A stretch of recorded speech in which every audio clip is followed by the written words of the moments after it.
Shalom, shalom. First and foremost, I'd like to give all praises, glory, and honor to Yahweh, Ba'ashem Yahweh Shai, Ba'ashem Rakakadash. Double honors to the apostles and elders of Great Millstone for teaching us his truth. Salutations to the sincere Akim and Aqua that may listen. May the blessing of election be upon your house.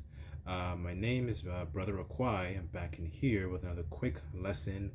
And for today's lesson is going to be a little bit of an exhortation. And the title is An Example of Conscience, right? So, before we start off, let's get that word conscience and what that actually means. I guess that's a word that's commonly used in everyday life, and I guess people may not know what the meaning might be. So what I'm going to do is go to the etymology and actually break down the word. Okay, so this is conscience in the etymology, and it reads the following: faculty of knowing what is right. Originally, especially in ethics, awareness that the acts for which one feels responsible do or do not conform to one's ideal of right. So here it says a sense of fairness or justice, moral sense, right? So con means that's the prefix meaning with, and then the science, it means science goes back to the Latin. I believe it means knowledge, scientia, I believe the word is, right? So down here it reads some more. It says let's see, what do we have? Okay, to know, to separate one thing from another, to distinguish, to cut, divide, split, right? Here the Greek, it says synidesis. Okay, literally said with it means with knowledge, right? So essentially it means to with knowledge. So there's a distinguish. There is I guess there is a divide between what is right and what is wrong, right? So we're gonna get an example of that from one of our forefathers named David, right? So I thought this was a very interesting part of his walk that I thought would, be very, very interesting. And through the spirit and power of Yahweh Bashim Hawashai, I wanted to bring this out. And Yahweh as always, hopefully this video is edifying, right? So as a matter of fact, I don't have this on the screen, but let me just open up with this quick precepts, right? Because I'm going to go into one of our forefathers named David. So it reads, this is Romans chapter 15 verse 4, and it reads, for whatsoever things were written before time were written for our learning, that we through patience and comfort of the scriptures might have hope, right? So we learn about the ways of the things that our forefathers, the things that they did do in situations, and even the things that they didn't do, right? And it gives us comfort, it gives us hope, and then it gives us the ability to be stable during these times, right? So which is very, very valuable and important, right? So let's jump into the account. Just bear with me 1 second.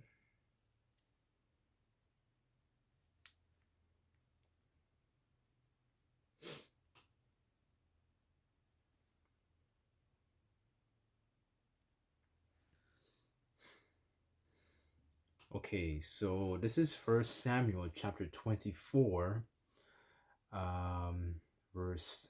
I want to start at verse 1, but I believe the point's in lower down. So just bear with me. I want to read this in the NLT as always, right? So it says the following. On the title here, it says David spares Saul's life, right? So verse 1, and it reads, after Saul returned from fighting the Philistines, he was told that David had gone into the wilderness of En-Gedi. Verse 2, so Saul chose 3,000 elite troops from all Israel and went to search for David and his men near the rocks of the wild goats At the place where the road passes some sheepfolds, Saul went into a cave to relieve himself.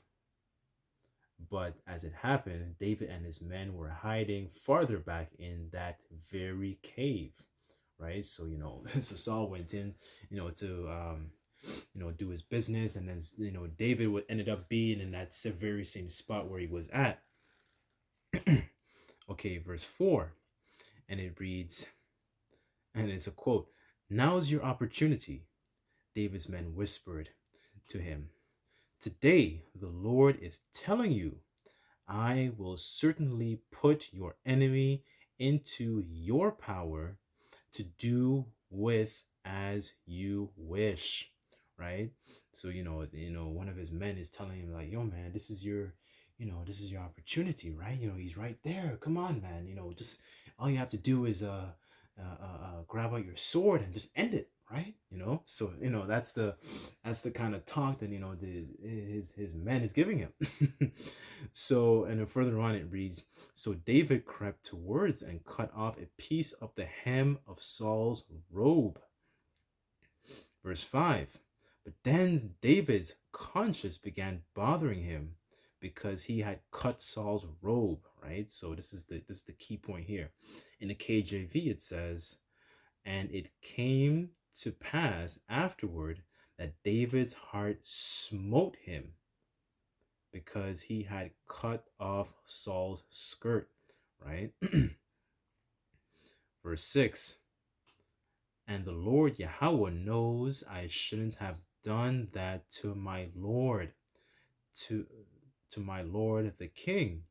He said to his men, "The Lord Yahweh Bashem Yahweh Shai forbid that I should do this to my Lord the king and attack the Lord's anointed one, for the Lord himself hath chosen him." In the KJV it says, "And he said unto his men, The Lord Yahweh Bashem Yahweh Shai forbid that I should do this thing unto my master, the Lord Yahweh's anointed, to stretch forth mine hand against him, seeing he is the anointed of the Lord," right? So, Saul is the first king. And then when David, as soon as he cut off a piece of Saul's garment, his conscience kind of like, he was convicted. His conscience convicted him, right? And, it's very interesting. I wanted to bring this out because this is a complete contrast of the way our people behave, especially in the world. One of my favorite shows I always bring out is Boondocks. And Boondocks is a very satirical, like black, like dark comedy. And there was one episode where they specifically speak on what they call nigga moments, right? So, it's they don't have that they don't have that love for each other, right? As soon as somebody they you might knock into somebody and they're ready to throw hands, they're ready to pull out a weapon, a knife, a gun, and even kill your even own brethren, right? But this is the complete contrast of what David had gone through. He didn't even kill him. He didn't even kill Saul himself. All he did was, he cut off a little piece of his garment, and immediately he was convicted. His spirit was convicted, right? Why? Let's let's get a couple precepts on that.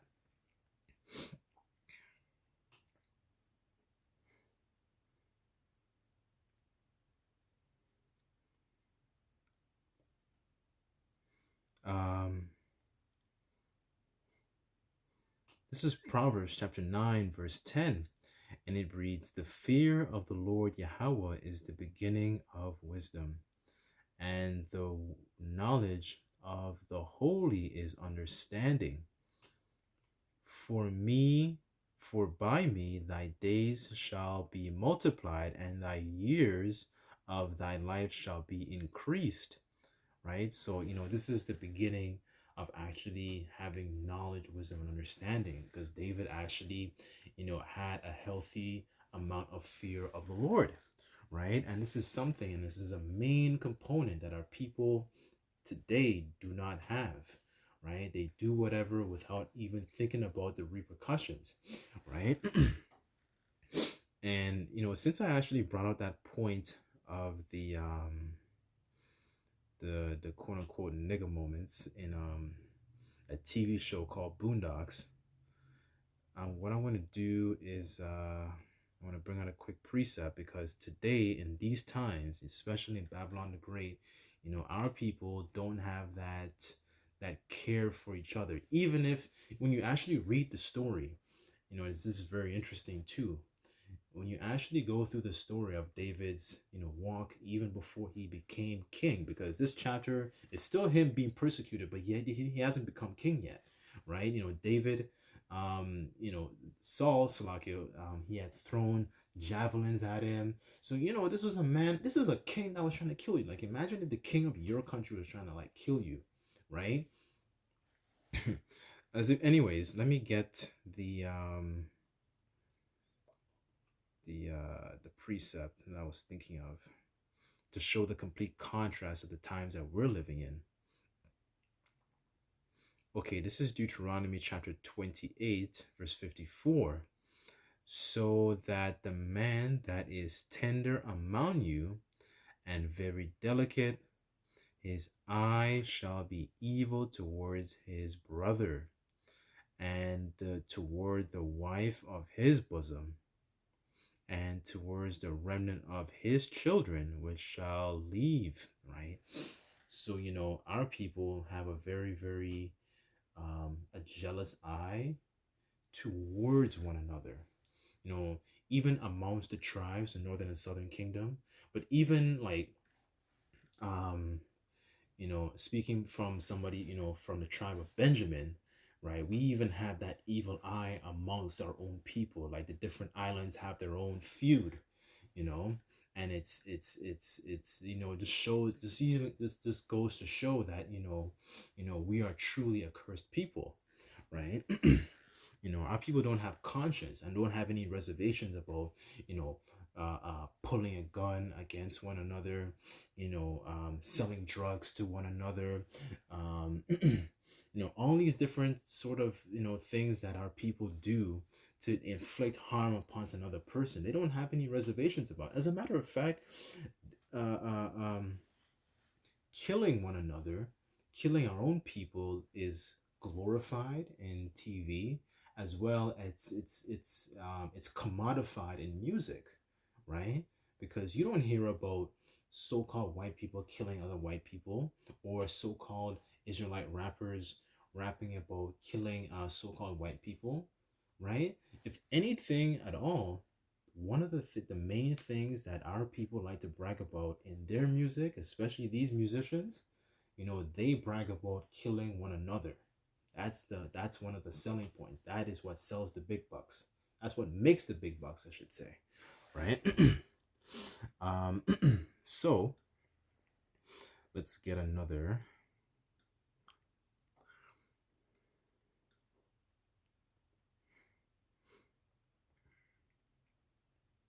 Okay, this is Romans chapter 12.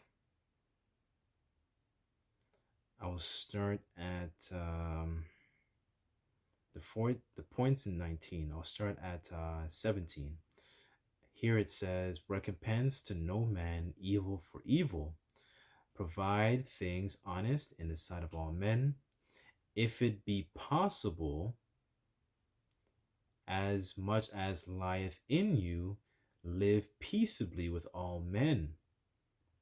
Dearly beloved, avenge not yourselves, but rather give a place Aslakia.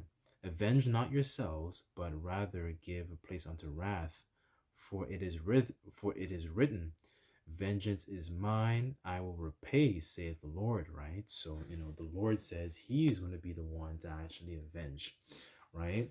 And this goes with our enemies as well. The ones, who come up against us and scoff at us, scoff at the prophets, and even these heathens as well. The Lord is really stirring up the pot, right? And he's the one that's actually going to issue forth that vengeance, right? It shouldn't be taken into our hands. Scriptures say that, like I just read it, it said here in verse 18, if it be possible, as much as lieth in you, live peaceably with all men, right? Especially in these times, right? You don't want to be, somebody who's brawling and who's rowdy, and your conduct is sloppy, and you're stirring up anger and strife, and you become a target, right? The scriptures talk about uh, um, as a matter of fact, let me get it because I'm going to mess it up.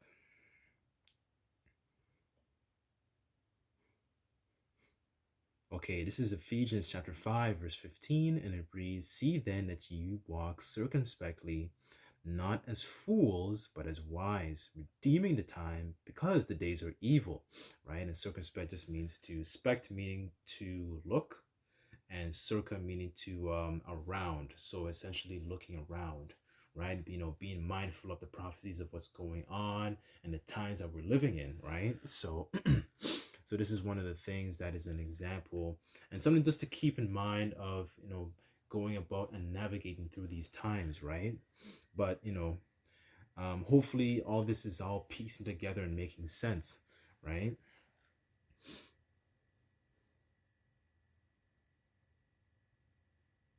Let's get one more.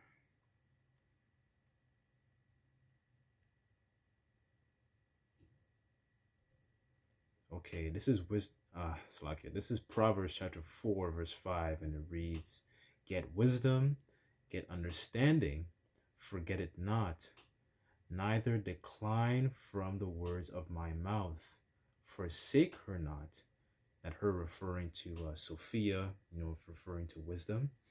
Um, she shall preserve thee, love her, and she shall keep thee.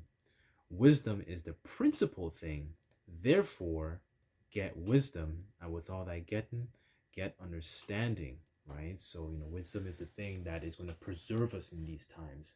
It's not, trying to pick up arms or pick up a sword or pick up sticks or use Esau's blessing. Our people love doing that, right? And they forget to, they don't think about and actually reflect on tapping into their blessing, tapping into this weapon, right? Using Yahweh Bashem, Yahweh Shai, and actually in taking on this wisdom and taking on this armor and how to fight during these times. They don't think about these things, right? But anyways, I just wanted to bring out that short account. I didn't want to make this lesson too long, but as always, hopefully this video was edifying, and I just like to give all praises, glory, and honor to Yahweh Bashem, Yahweh Shai, Bashem Rakakadash.